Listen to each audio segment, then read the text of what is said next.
Apple is still largely regarded the king of tablet makers, but can a budget tablet compete with it?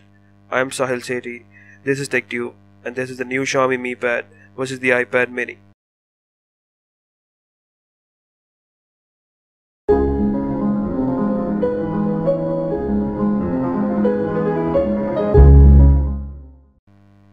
Over the last 2 years, small to mid-sized tablets have become increasingly popular.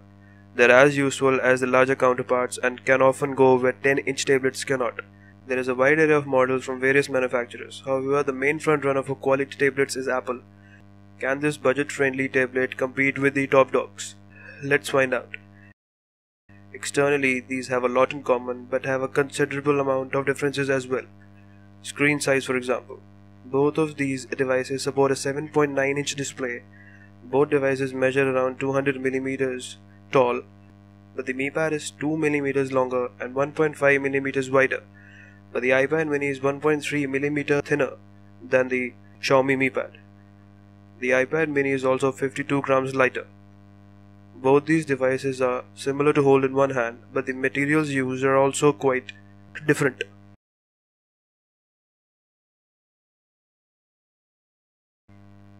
The iPad mini is made out of anodized aluminium, which is found on the iPhone 5. It is sturdy, reeks of high quality, but scratches very easily.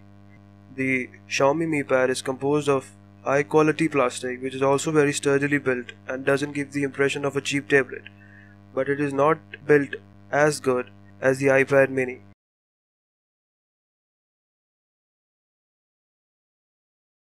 Basically, they have a lot in similar on the outside, but you get to know the real differences when you power them on.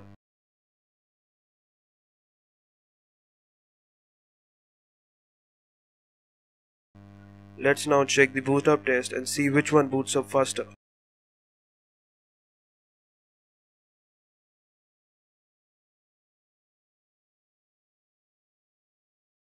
The iPad boots up a little faster, but the difference is negligible. The iPad mini sports 512MB of RAM, comes with 1.2 GHz dual-core A5 chip and comes in 16, 32 and 64GB storage versions, and has a 4490 mAh battery. The MiPad sports 2 GB of RAM, comes with a 2.2 GHz quad-core NVIDIA Tegra K1 chipset, and comes in 16 and 64GB storage versions. But the main advantage of the Xiaomi MiPad is that it supports a memory card slot that can be expanded to up to 128 gigs of memory, and the battery capacity of the Xiaomi MiPad is 6700 mAh. Let's now do a benchmarking on these devices using the N22 app. Let the app complete the testing.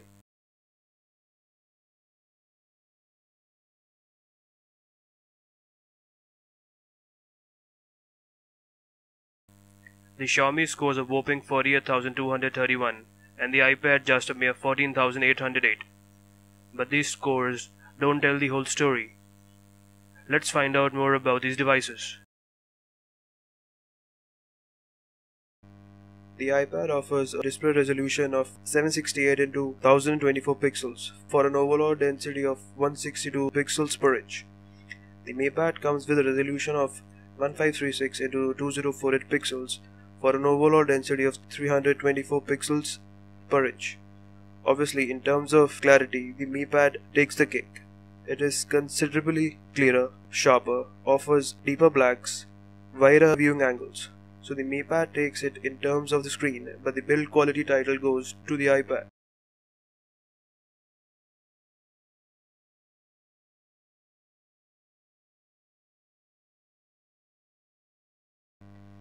The other strong suit of the iPad is the software.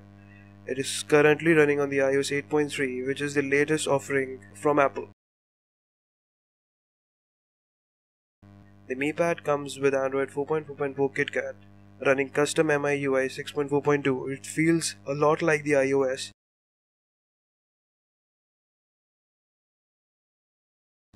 It is not like normal or stock Android launcher that has a home screen and an app drawer.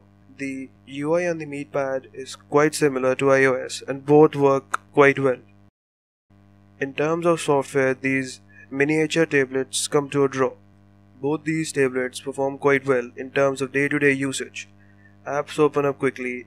Tapping the home button takes you to the home screen in an instant.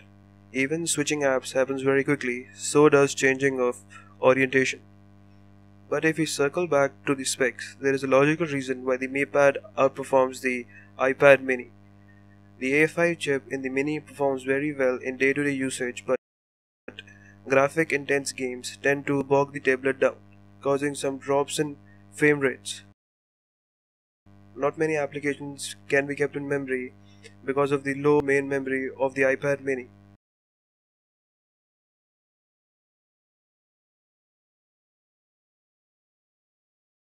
The MiPad with 2 gigs of RAM and NVIDIA Tegra K1 processor keeps the MiPad running along smoothly. It handles games very well and has yet to bog down on us through intense multitasking.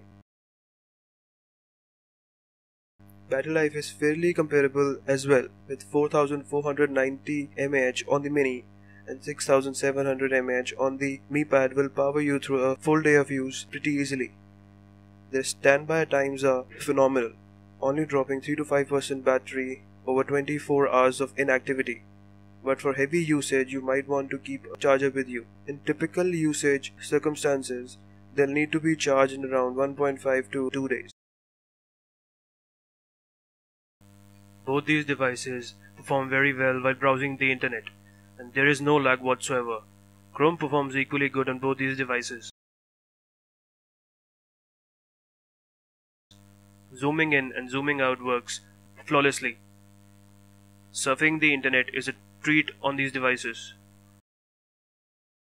The camera on these two will not surprise you by any means. The iPad mini has a 5 megapixel camera on the back and a 1.2 megapixel camera in the front.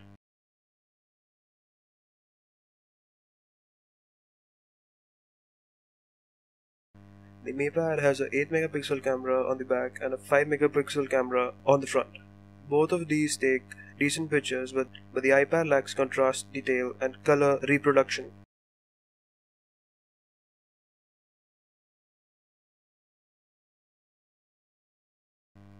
The MiPad outperforms the Mini in this case. The image produced are sharper and better than the Mini. The iPad Mini has been regarded as the best small tablet by many since its announcement, but Xiaomi picked up the baton and produced a stellar product. The MiPad comes in at 12,999 and the Mini at around 14 to 15,000 rupees for the same capacity version, that is the 16 gigs. In other words, if you are in the market for a new tablet and are accustomed to the iPad's ecosystem and are not against paying a little more, then the iPad mini is likely your best option. However, if you want to buy the absolute best for your buck, then go for the Xiaomi MiPad. Thank you for watching this video. Please subscribe, share, and like. Thank you.